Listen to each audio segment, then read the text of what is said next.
All right, Rob, speaking of teams being eliminated, let's talk about the Lakers. Jeanie Buss, the owner, did a big, wide-ranging interview with friend of the show, Bill Plaschke, LA Times columnist. I'm glad she did. Sat down and answered questions, right? That's what owners are supposed to do for the fan base, Chris. I like that. And many don't, but she did, so give her credit for that. She says she's growing impatient, Rob. She said they had the 4th highest payroll in the league, and when you spend that type of money on the luxury tax, you expect to go deep in the playoffs. So she said, I'm not happy. I'm not satisfied. And if we are not living up to the Lakers standard, then absolutely I will look at everything. I will make the hard decisions because that's what you have to do. Now, she praised the GM, Rob Pelinka. Which I thought that was Rambis. over the top. Yeah, I thought that was over the top. Yeah, I mean, what she said about Pelinka, in terms of basketball decisions, I have complete confidence in our front office, which is headed by Rob Pelinka. He is a person that is extremely smart, extremely strategic. Everything he does is thoughtful and with purpose. I have complete confidence that he can put together a roster and find a coach that is going to help get us back to where we belong. Go ahead, Rob. But the only problem is, Chris, when you looked at this team, this wasn't a coach. Sometimes you have a front office problem or you have a coaching problem. This was a front office problem. Like the team wasn't well constructed. Right. So I disagree with her, and I don't know what Plaschke just let her talk or push back. You know what I mean? I would have been like I was in one of these, Chris, in Detroit. Tom Gage, the Hall of Fame baseball writer, was going to meet with Dave Dombrowski, who was the president and the general manager of the Tigers. So he has a sit-down interview in his office. And I'm the new columnist for the Detroit News, and they're like, Rob should go too. So that they have me sit in on it. And I swear that we're taping it. And the soundbite that came out of it was Dave Dombrowski saying to me, "I just got here." Like what do you want me what do you want me to do? Like you were saying he needs to push back on some of the answers. Like but he was like, "I just got here." Like I was trying to say, "What's wrong with this? How come you don't have this? How come you're not pitching?" Blah blah blah blah. I was like peppering him with questions. But anyway, she gave a lot of praise to Rob. I know she really likes Rob Pelinka and all that, Chris. But they got a GM problem. That roster was not well constructed, and not just Westbrook.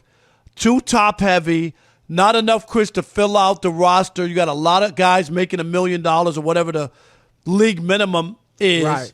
And when you need guys to fill in, they're not really good enough for those roles. And I think they were caught where they needed guys who were making more money who could play better. Yeah, I mean, the Westbrook move, I think a couple things that killed them this year is the Westbrook trade. Because once you signed him, Rob, you had 3 max guys, and you were only going to be able to fill it out with guys. No, I know. I'm just saying. But that hurt, right. That was the domino effect from trading for Westbrook. And then secondly, AD getting hurt. Those are the 2 things that really killed the Lakers this season. And you're right. They didn't have part of the Westbrook thing is that they couldn't fill it out with young athletic players who could guard because they couldn't guard at all. Right. But I agree that her incredible confidence in Pelinka, it just at this point it's not been earned because let's just keep it real. Pelinka had nothing to do with LeBron going there.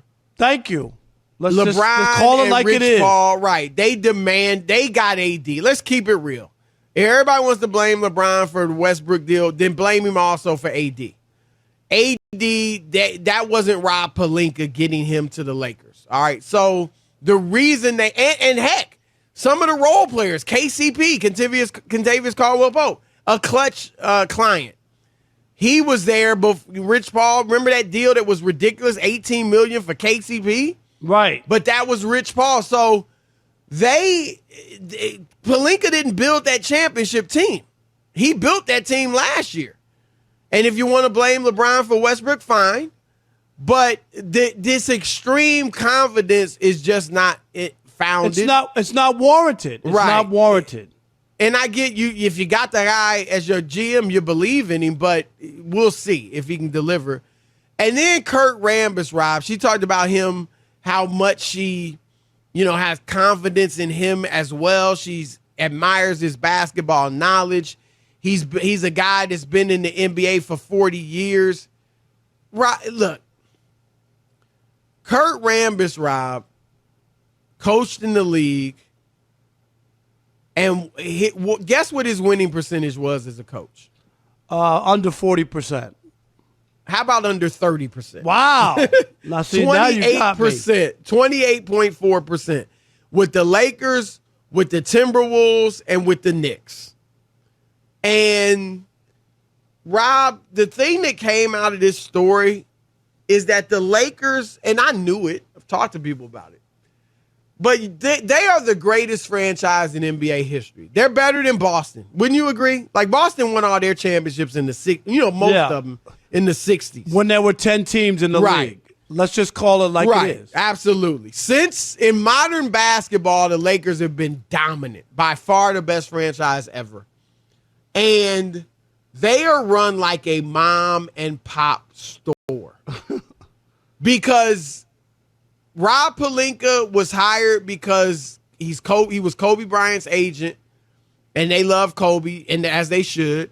Kurt Rambis, his wife, has been friends with Jeanie forever. Kurt obviously played for the Lakers. Is great friends with Phil Jackson, Rob, who was dating Jeanie Buss. Right. And Phil Jackson and Magic Johnson, who don't work for the franchise anymore, they are guys that Jeanie's consulting on the coaching hire. And everything else, personnel-wise. So it's like, what is going on? Like, it just seems like a mom-and-pop operation that doesn't have a machine behind it, as you would think something that successful would. They're just fortunate they got they get great players. Right. And they do. They've had more of the greatest players than any other franchise by far, and that's why they've won. And I know they won, Chris, but if you take that bubble championship, you start to look and go, wow, like what is going on here with the Lakers? Well, recently, in the last 8 or 10 years, you would look and go, this is bad. Right. But they did win. It win. would have been a long stretch. You're right.